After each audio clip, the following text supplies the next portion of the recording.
We are here today to recognize the accomplishments of the freshman class of the 116th Congress as we approach the 100th day since we were sworn into office. History is before us. Congress is 230 years old. As co-president of the freshman class alongside my colleague, Representative Colin Allred of Texas, we ring with a dutiful pride, deeply humbled by this opportunity to serve in a legislative session that will mark the conclusion of a decade and the beginning of another. We take stock of new representation, new voices, people that the likes of this body have never seen before, what the American people called for in their voting booths, and all that this great body represents. This class of freshman Democrats, 67 members strong from every corner of our great nation, is the largest in nearly 45 years. Our class represents several historic firsts. With 42 new women in Congress, the House of Representatives is more female than at any point in the chamber's deep history. Representative Davids of Kansas and Representative Holland of New Mexico are the first Native American women to serve in this chamber. Representative Omar of Minnesota and my fellow Michigander, Representative Tlaib, are the first Muslim women in Congress. We now have more African American women and men serving in this body than ever before. Nearly 24 new members from both sides of the aisle have served our country as members of the military or Central Intelligence Agency. Representative Ocasio-Cortez of New York is the youngest woman to ever serve in the House, and Representative Finkenauer of Iowa is the second youngest. Representative Van Drew of New Jersey is a dentist. Representative Schreier of Washington is a pediatrician. Representative Underwood of Illinois is a nurse. Representative Hayes of Connecticut was the teacher of the year. And Representative Shalala of Florida, the longest serving Health and Human Services Secretary in history. Representative Mukasol Powell, also of Florida, is the first South American immigrant member of Congress. This freshman class brings its brilliant diversity, experience, and unity, a broad array of skills and life experience to the halls of Congress, generating a commitment to address legacy issues and usher in opportunities for the common good to promote the general welfare for all American people. President Lincoln's words bear down on us. He, who was once a member of this very body. Fellow citizens, he said, we cannot escape history. We of this Congress and this administration will be remembered in spite of ourselves. No personal significance or insignificance can spare one or another of us. The fiery trial through which we pass will light us down in honor or dishonor to the latest generation. The issues of today are complex, enormous, and often frustrating. But we do not bemoan.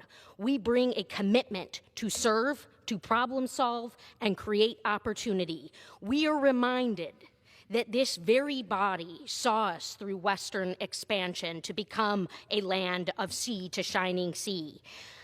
Through pain, by the way. We did Reconstruction following a brutal civil war, and now, in the year 2019, in the first 100 days of the 116th Congress, we have been hard at work.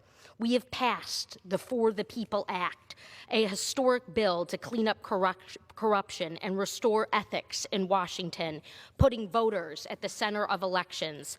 We passed the Paycheck Fairness Act to finally fulfill gender economic equality in the workplace and bring more people into the middle class. We passed a universal background check bill to keep firearms out of the hands who seek to do evil. And we will do more common sense gun safety legislation to put the safety of all communities at the top of the priority list. We have held hearings long overdue on climate change and outrageous prescription drug prices, on government oversight, on human rights abuses at our border, and we have led on matters of safety and security, and we are evaluating all the ways to meet our country's infrastructure needs. We, the people, for the people, a country in a new moment. As a representative from the great state of Michigan, I have been privileged to introduce my first piece of legislation, the Bipartisan Building Blocks of STEM Act, which promotes STEM education and pathways to education for the sciences, particularly for young girls. As a chairwoman of the Research and Technology Subcommittee, I have had the opportunity to preside over hearings on bioengineering and advanced manufacturing, essential to regional economic development, particularly in places like southeastern Michigan.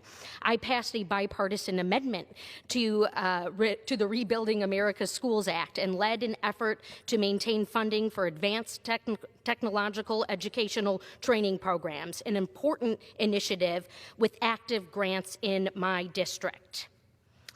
This was all in the first 100 days, multiple town halls, coffee hours, and manufacturing Mondays. The question before us, the moonshot of 2015. What will usher in new scientific advancements in the workforce to help us achieve them? It is for those who dare to create a vision. There are 18 freshmen currently serving as subcommittee chairs, holding informative hearings and driving important policy discussions on issues like veterans health care, small business advocacy, trade assistance, and for justice and equality, for the individual hardworking Americans residing and fueling the energy in the towns throughout suburban Metro Detroit, where I represent, and their young children dreaming of their future. They are eagerly and sometimes quietly counting on us to wage great discussion, to think deeply and penetratingly, to seize the duty at hand. Congress often feels like being on a great ship, each side weighing side to side, sometimes in stormy weathers. But we have all taken the oath to reside on this ship, to come together for the remainder of our service, to improve the outcomes for the next generation and for those to come, the whispers of time and time. Thank you.